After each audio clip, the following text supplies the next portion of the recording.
morning, CHS. I'm Kaylin. And I'm Kendall. And now it's time for CHS Today. The blood drive is on Wednesday, April 17th. General guidelines for blood donations are good general health, feeling well, and being 17 years old, at least 16 years old, must have signed parental consent forms, which will be in the media center, guidance, and the front office after spring break. Also, you need to weigh at least 110 pounds and bring an official photo ID that has your photo, name, and birthday, like a driver's license. If you don't have one, you can bring a copy of your transcript. Get that from Mrs. Balmer or guidance. NHS members, Alcona is looking for volunteers to help with events at the Alcona Park on Monday, April 8th from 11 to 3. Please sign up on Mrs. Balmer's wall. Are you interested in playing the first trading card game in the world? On Tuesday, April 9th, during SRE in W262, Mrs. Balmer's room, the Magic the Gathering Club will be hosting their spring call-out meeting. Whether you are brand new to the game or a longtime player, come to the meeting to learn and play. Free cards, deck boxes, sleeves, and other gaming goodies are provided Thanos to the Magic Kids charity. We hope to see you there. On this day in 2005, Pope John Paul II died from septic shock and cardiocirculatory collapse. Paul had also suffered from Parkinson's disease, arthritis, and many other illnesses before he passed. He was also the first non-Italian to hold the position since the 16th century. Today in national news, Flowers and Futures bloom in Chicago as a sustainability-focused nonprofit helps keep youth away from guns and gangs. Owner Quinlan and Hannah Blackwell is staffed by at-risk youth and young adults. They design floral arrangements and centerpieces for local events. Their biggest competition isn't other flower shops, it's the draw of the streets. Chicago has the most homicides in the country with 617 in 2023. The same year, New York saw 386 homicides. The Chicago Echo House focuses on sustainable urban agriculture to teach young people life and job skills through farming and growing and selling flowers.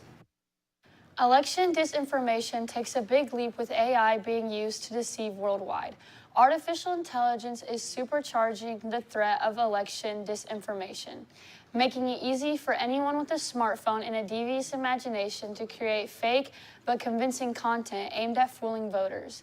Using free and low-cost generative artificial intelligence services from companies like Google and OpenAI, anyone can create high-quality deep fakes with just a simple text prompt. Lunch for tomorrow will be mashed potato chicken bowl served with a dinner roll and seasoned corn.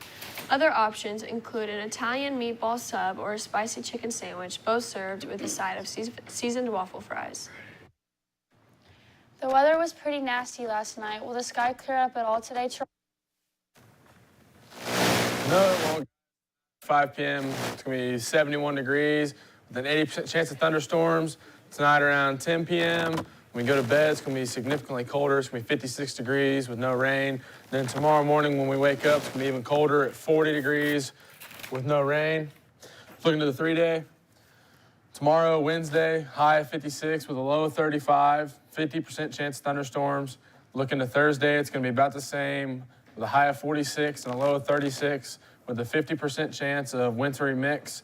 And then on Friday, we're going to have a high of 48 and a low of 31 with no rain. It's going to be cloudy without the sun. That's all I got for the weather. Now back to the desk for sports. Thanks, Trot. Now over to Brady with the sports. Last night, varsity baseball defeated conference rival Batesville 7-6. Colton DeBoard earned the win, surrendering 7 hits and 5 runs over 5 innings, while striking out 2 and walking 1. Parker Flanagan led the Spartans with 3 RBIs. The Spartans were sure-handed in the field and didn't commit any errors. They are now 2-1 on the season and 1-0 in conference. They will next play Thursday at Batesville. Varsity softball beat Newcastle 2-1 in their season opener last night. The game was tied at 1 in the top of the 7th when Bree Brock doubled, scoring 1 run. Brock led the Spartans, going 3 for 4 at the plate. Jade Green had 2 hits and earned the win on the mound. The ladies also stole 4 bases on the night. They are now 1-0 on the season and will next play Friday for their home opener. There is no sports action for tonight due to the weather.